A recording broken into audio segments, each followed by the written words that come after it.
Hi, my name is Ryan, and I'm going to be presenting Napa cabbage. That's the main ingredient used in kimchi.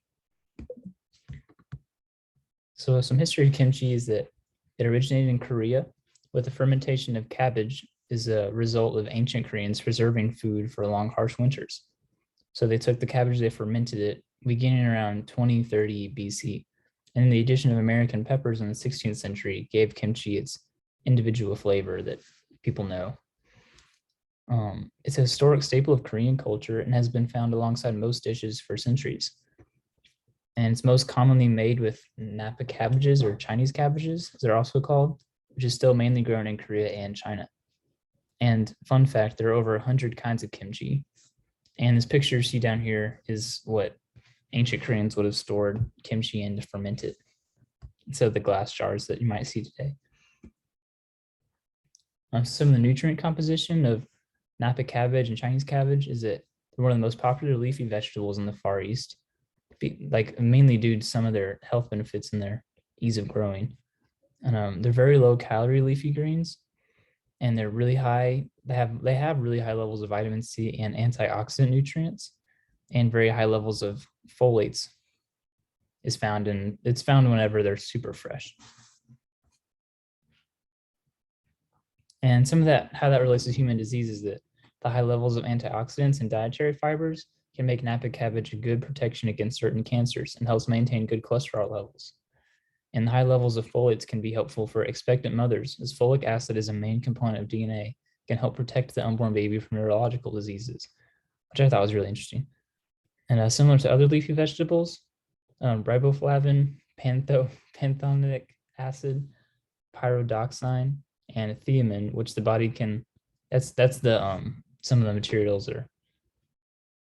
What was it? Some of the nutrients found in Napa cabbage, and the body can only find those from external sources.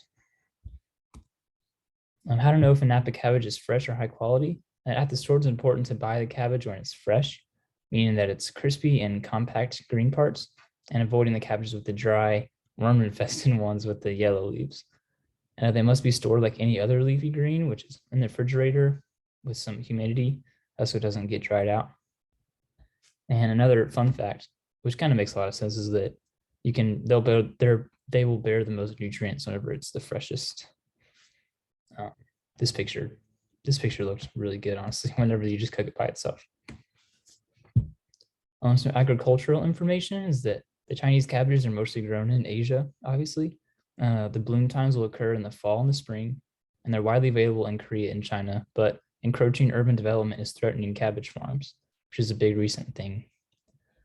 And in 2010, floods really hurt cabbage output in Korea, and there had to be government involvement, which shows that it's not a super stable crop in Korea, even though it is widely consumed with kimchi. So how to prepare it? I looked up this website on how to make easy kimchi at home because my best friend in high school, his mom would make kimchi a ton. I would always watch her make it, and I never got to try it somehow, but I just watched her do it.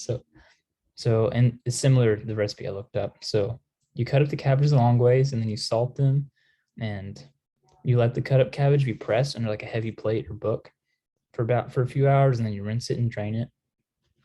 And then while it's draining, you can make the spice paste, which gives it its flavor.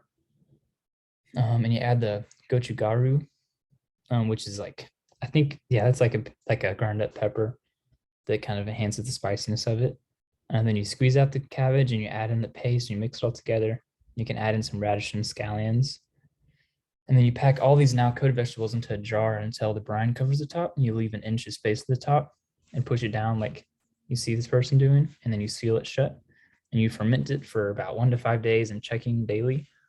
And then whenever it's at the ripeness level you want, you can refrigerate it and then let it sit for another 1 or 2 more weeks, or wherever you like it. And so how it tasted for me is this is the can I bought at an international market. I liked it a lot, honestly. I've been eating it a lot the past couple days, and it was very strong tasting and sour, which I like, and the cold spiciness of it was also really interesting because usually when I eat spicy things, it seems like it's always heated. I also love the crunch of the cabbage, like the white parts, and then the softer, greener parts were like little softer, and I liked that too. As you can see, there's not a whole lot left because I've been letting my friends eat it a lot.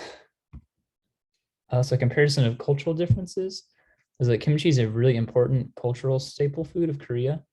And even talking to my friend, like my friend back home that lives in Korean households, they do talk about it a lot as being a big food staple.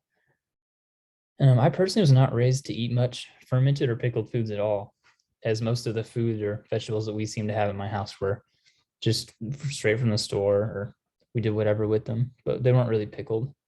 I didn't even really eat normal pickles in my house. Um, but I do understand that having food that lasts a long time without going bad, such as by fermenting it or pickling it, that could be really important to cultures with harsh seasons. And the concept of preservation of food is really interesting to me, honestly. So here's my bibliography, and thank you.